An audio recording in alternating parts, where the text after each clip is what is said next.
انشاءاللہ میں تیسرے پارے کا خلاصہ آپ کے سامنے پیش کروں گا۔ تیسرے پارے کے شروع میں اللہ تعالیٰ نے انبیاء کے درجات کو بیان کیا، تلک الرسل فضلنا بعضهم علی بعض، کیونکہ اس سے پہلے جو دوسرے پارے کا اختتام ہوا تھا اس میں داؤد علیہ السلام کی فضیلت کو بیان کیا گیا تھا جنہوں نے جالوت کو قتل کیا۔ تو اللہ نے فرمایا کہ انبیاء ہیں جن میں ہم نے بعض کو بعض پر فضیلت دی ہے، ورفع بعضهم درجات، اور بعض کو تو بہت زیادہ ہم نے فضیلت دی ہے۔ تمام مفسرین کہتے ہیں اس سے مراد محمد صلی اللہ علیہ وسلم ہے۔ اسی پارے میں قرآن مجید کی ایک بہت اہم ترین آیت جس کو آیت الکرسی کہا جاتا ہے وہ بھی ہے۔ یہ وہ آیت ہے جس میں اللہ تعالیٰ کا نام اور اللہ کی طرف جو ضمیریں ہیں جو اس کو پروناؤن کہتے ہیں وہ سب سے زیادہ استعمال ہوئی ہیں ایک ہی آیت میں، اللہ لا الہ الا هو الحی القیوم لا تأخذہ سنۃ ولا نوم۔ رسول اللہ صلی اللہ علیہ وسلم نے فرمایا سورہ آیت الکرسی جو رات کو پڑھ کے سوئے گا تو شیطان اس کے قریب نہیں آئے گا۔ اسی پارے میں اللہ نے ایک حکم بیان کیا، لا اکراہ فی الدین، دین میں زبردستی نہیں ہے، کیونکہ ہم نے حق اور باطل کو بالکل واضح کر دیا ہے، لہذا جو چاہے ایمان لائے، جو چاہے کفر کا راستہ اختیار کرے، لیکن آخرت میں اللہ تعالیٰ نے کافروں کے لیے سخت عذاب رکھا ہوا ہے۔ اس میں ابراہیم علیہ السلام کا ایک واقعہ بھی ہے کہ ایک بادشاہ سے آپ کا مناظرہ ہوا، بادشاہ نے کہا کہ میں بھی مردوں کو زندہ کر سکتا ہوں، تو بادشاہ نے ایک شخص جس کے پھانسی کا فیصلہ ہو چکا تھا اس کو رہا کرنے کا حکم دیا، اور جس کی رہائی کا فیصلہ تھا اس کو قتل کر دیا۔ تو بادشاہ نے کہا دیکھو زندگی موت تو میرے ہاتھ میں ہے۔ ابراہیم علیہ السلام نے کہا ٹھیک ہے، ان اللہ یاتی بالشمس من المشرق فاتی بہا من المغرب، اللہ سورج مشرق سے نکالتا ہے تو مغرب سے نکال کے دکھا دے، تو وہ بھی خاموش ہو گیا۔ اسی میں اللہ تعالیٰ نے بہت اہتمام سے حکم دیا ہے، اپنی راہ میں مال۔ ابراہیم علیہ السلام کا واقعہ بھی سنایا، ابراہیم علیہ السلام نے کہا کہ اللہ تو مردوں کو کیسے زندہ کرے گا؟ تو اللہ نے 4 پرندوں کا حکم دیا ابراہیم علیہ السلام کو کہ ان کا گوشت کاٹ کے مکس کر کے پہاڑ پہ چاروں طرف رکھ دیں، 4 پہاڑوں پہ، اور پھر جس پرندے کو نام لے کے پکاریں گے وہ آپ کی طرف آتا چلا جائے گا۔ تو سارے پرندے جڑ گئے اور وہ دوبارہ سے پرندے بن کے ابراہیم علیہ السلام کے پاس آئے، اور ابراہیم علیہ السلام نے کہا یعنی اللہ نے کہا کہ وَاعْلَمْ أَنَّ اللَّهَ عَزِيزٌ حَكِيمٌ، اے ابراہیم یقین کر لے کہ اللہ جو چاہے وہ کر سکتا ہے۔ اس صورت میں اللہ تعالیٰ نے، اس پارے میں اللہ تعالیٰ نے اپنی راہ میں خرچ کرنے کا بہت تاکید سے حکم دیا۔ مثل الذین ينفقون اموالهم فی سبیل اللہ، جو لوگ اللہ کی راہ میں خرچ کرتے ہیں ان کی مثال گندم کے دانے کی طرح ہے، ایک دانے سے 700 دانے نکلتے ہیں۔ تو آپ اگر خیر کے کاموں میں خرچ کریں گے وہ خیر آگے ملٹیپلائی ہوتی چلی جائے گی، تو آپ کو اس کا ثواب ملتا چلا جائے گا۔ اور یہ بھی حکم دیا گیا کہ جب فقراء اور غریبوں پہ خرچ کرو تو احسان نہ جتلایا کرو، بار بار انہیں تانے مت دیا کرو کہ ہم نے تم پہ خرچ کیا ہے۔ اور اللہ تعالیٰ نے اس میں یہ بھی حکم دیا جس کو عشر کہا جاتا ہے کہ جو زمین کی پیداوار ہے اس میں بھی اللہ کا حصہ نکالا جائے، یعنی زمین کی پیداوار میں بھی غریبوں کا حق ہے جس کو عشر کہا جاتا ہے، جو الحمدللہ مسلمان دیتے ہیں۔ اور یہ بھی بتایا کہ زکوٰۃ کن لوگوں کا حق ہے، للفقراء الذین احصروا فی سبیل اللہ لا یستطیعون ضربا فی الارض یحسبهم الجاہل اغنیاء من التعفف، بہت سے لوگ ایسے سفید پوش ہیں کہ وہ ان کے پاس روٹی نہیں ہے، غریب ہیں، مسکین ہیں، مگر وہ لوگوں سے اپنی حاجت کہتے نہیں ہیں۔ تو سب سے پہلے یہ لوگ ہیں جو ہمارے صدقہ و خیرات کے مستحق ہیں۔ اور پھر اللہ نے حکم دیا الذین ينفقون اموالهم باللیل والنہار سرا وعلانیۃ فلہم اجرہم عند ربہم ولا خوف علیہم ولا هم یحزنون، کہ دن اور رات اللہ کی راہ میں جو لوگ خرچ کرتے ہیں دکھا کے بھی اور چھپا کے بھی، تو ہمیں حکم ہے کہ چھپ کے بھی صدقات و خیرات کریں اور لوگوں کو دکھا کے بھی کریں تاکہ لوگوں کو ترغیب ہو۔ چھپ کے بھی کرنا پڑے گا اور لوگوں کو دکھا کے بھی کرنا پڑے گا تاکہ ترغیب ہو لوگوں کو۔ فرمایا جو لوگ یہ کام کرتے ہیں تو ان پر نہ کوئی خوف ہوگا اور نہ وہ غمزدہ ہوں گے۔ صدقہ کے بالکل برعکس ہے سود، تو انہی آیتوں میں سود کی حرمت بھی نازل ہوئی۔ سود کہتے ہیں پیسہ دے کے مزید پیسہ لینا، اپنا اصل رقم بھی اور اس پہ اضافہ، اور صدقہ کہتے ہیں اپنے پیسے کو گویا ہلاک کر دینا۔ تو سود جو ہے یہ صدقہ اور زکوٰۃ کی بالکل اپوزٹ ہے، تو اس کا ذکر اللہ نے کیا الذین یاکلون الربا، جو لوگ سود کھاتے ہیں، لا یقومون الا کما یقوم الذی یتخبطہ الشیطان من المس، قیامت کے دن جب وہ حشر ہوگا ان کا تو ایسے جیسے کسی پر جن سوار ہوتا ہے اور ایسا بدحال ہوتا ہے، تو ایسا عذاب ہوگا ان کے اوپر۔ اور اللہ نے فرمایا کہ اے ایمان والو اللہ سے ڈرو اور سودی لین دین چھوڑ دو، اگر تم سودی لین دین سے توبہ نہیں کرتے تو اللہ اس کے رسول کا تمہارے خلاف اعلان جنگ ہے۔ اسی صورت میں سورہ بقرہ کی آخری آیت ہے، آخری رکوع سے ایک رکوع پہلے تیسرے پارے میں ایک طویل ترین آیت بھی ہے جو قرآن کی سب سے لمبی آیت ہے۔ اس میں اللہ تعالیٰ نے معاملات کو لکھنے کا حکم دیا، یا ایھا الذین آمنوا اذا تداینتم بدین الی اجل مسمى فاکتبوہ،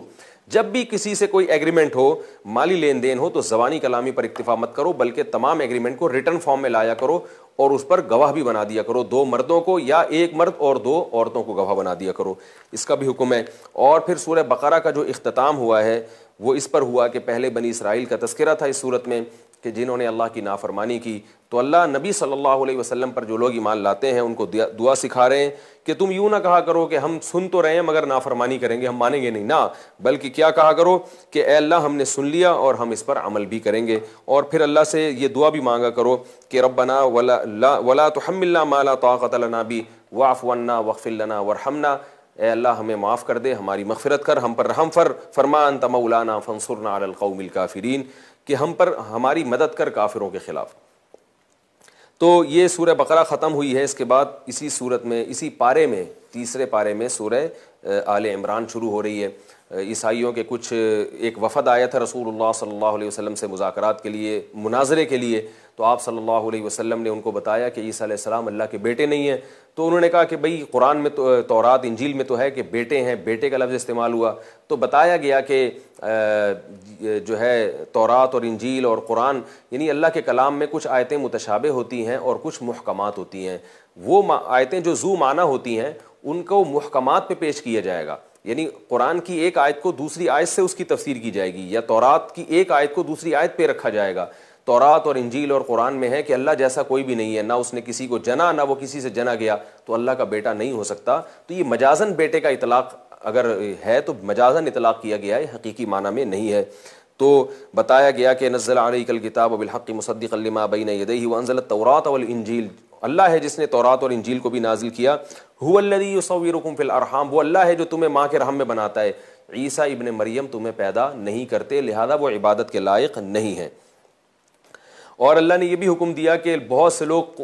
جو ہے نا متشابہات جو قرآن میں جیسے آتا ہے کہ الرحمن علی العرش استویٰ، اللہ تعالیٰ عرش پر ہیں، رحمان کی پنڈلی ہے، رحمان کے ہاتھ ہیں، اللہ رات کے آخری حصے میں حدیث میں آتا ہے آسمان دنیا پہ آ جاتے ہیں۔ تو اس قسم کی چیزیں متشابہات ہیں جن کے ظاہری معنی تو ہمیں معلوم ہے، اس کی پوری حقیقت اور اس کی پوری کیفیت پر ہم مطلع نہیں ہو سکتے۔ تو اس لیے اللہ نے بتایا کہ جو فتنہ پرست لوگ ہوتے ہیں وہ ان آیتوں کے پیچھے پڑتے ہیں اور احکام کی آیتوں کو اگنور کر دیتے ہیں، اور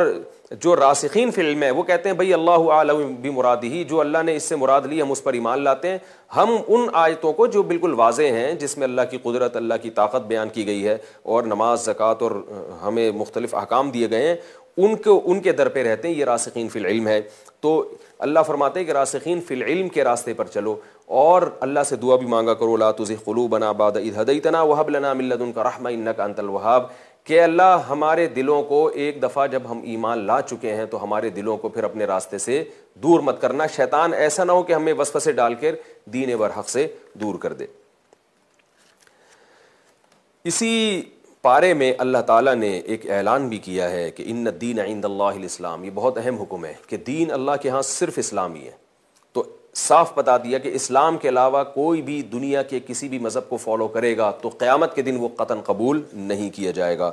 اور اللہ تعالیٰ نے اس میں یہ بھی حکم دیا کہ وہ لوگ جو اللہ کی آیات کا انکار کرتے ہیں، پیغمبروں کو ناحق قتل کرتے ہیں، وَيَقْتُلُونَ الَّذِينَ يَأْمُرُونَ بِالْقِسْطِ مِنَ النَّاسِ، اسی طرح دنیا میں کوئی بھی حق کی دعوت دے رہا ہے تو اس کو بھی جو بھی قتل کرے گا فَبَشِّرْهُمْ بِعَذَابٍ أَلِيمٍ، تو ان کو دردناک عذاب کی خوشخبری سنا دیجئے۔ تو دنیا میں کوئی بھی کسی بھی حق پرست کو قتل کرے گا، چاہے وہ کسی بھی پلیٹ فارم سے حق کو بیان کر رہا ہے، اور دوسرا اٹھ کے اس کو اگر مار دیتا ہے تو اس کی بہت سخت وعید ہے کہ اللہ آخرت میں اس کے لیے دردناک عذاب ہے۔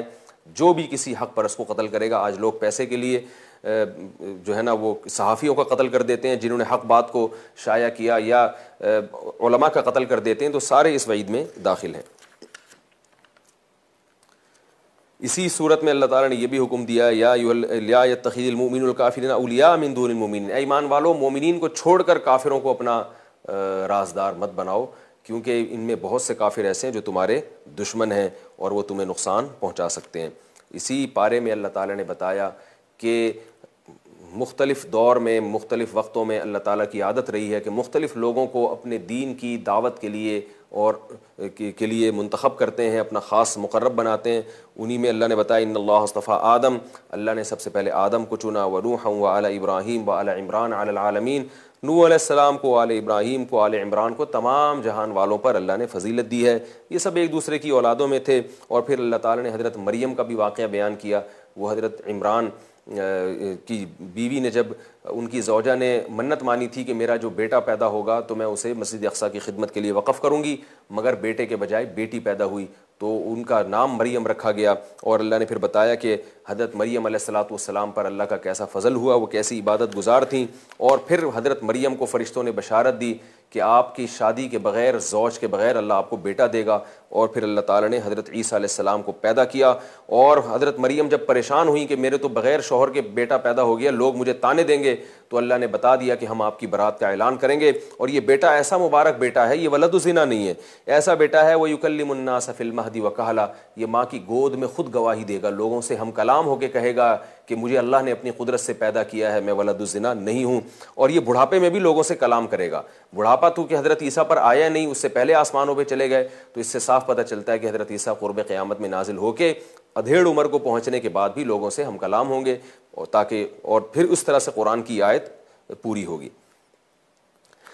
اس کے بعد اللہ تعالیٰ نے اسی صورت میں حضرت عیسیٰ علیہ السلام کے ساتھ جو بنی اسرائیل نے، یہودیوں نے ظلم کیا، اس کو بھی بیان کیا ہے کہ اللہ نے حضرت عیسیٰ کی نبوت کے اور برحق ہونے کے دلائل کے انبار لگا دیے، مگر یہ حسد میں جلتے رہے، بالآخر حضرت عیسیٰ کو قتل کرنے کی کوشش کی، لیکن اللہ فرماتے ہیں کہ ہم نے حضرت عیسیٰ علیہ السلام کو آسمانوں کی طرف اٹھا لیا۔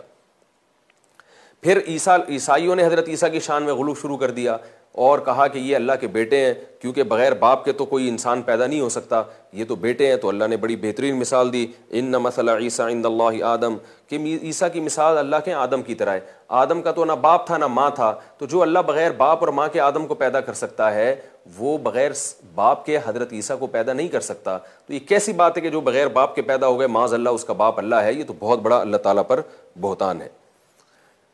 اور پھر بتایا گیا کہ اے نبی، اگر یہ اب بھی نہ مانے تو ان کو مباہلے کا چیلنج دیں کہ آؤ اپنے خاندان کو لے کے، میں بھی اپنے خاندان کو لے کر آتا ہوں، جو برحق ہوگا اللہ تعالیٰ اس کو باقی رکھے گا، دوسرے کو ہلاک کر دے گا۔ مگر عیسائی اس وقت ڈر گئے اور نبی صلی اللہ علیہ وسلم سے مباہلے کے لیے تیار نہ ہوئے۔ پھر اس میں عیسائیوں کو ایک نرم انداز سے دعوت دی گئی ہے کہ اے اہل کتاب، آؤ ایسی بات کی طرف جو ہمارے اور تمہارے درمیان متفق ہے، اللہ نعبد الا اللہ ولا نشرک بہ شیئا، کہ ہم اللہ کے سوا کسی کی عبادت نہیں کریں گے اور اللہ کے ساتھ کسی کو شریک نہیں کریں گے۔ یہی انجیل کی اصل دعوت ہے، توحید۔ حضرت عیسیٰ نے کبھی نہیں کہا کہ میں اللہ کا بیٹا ہوں، یہ تم نے حضرت عیسیٰ کی طرف منسوب کر دیا ہے۔ یہی انجیل کی بھی دعوت ہے، یہی قرآن کی بھی دعوت ہے۔ آؤ اس دعوت پر ہم اور تم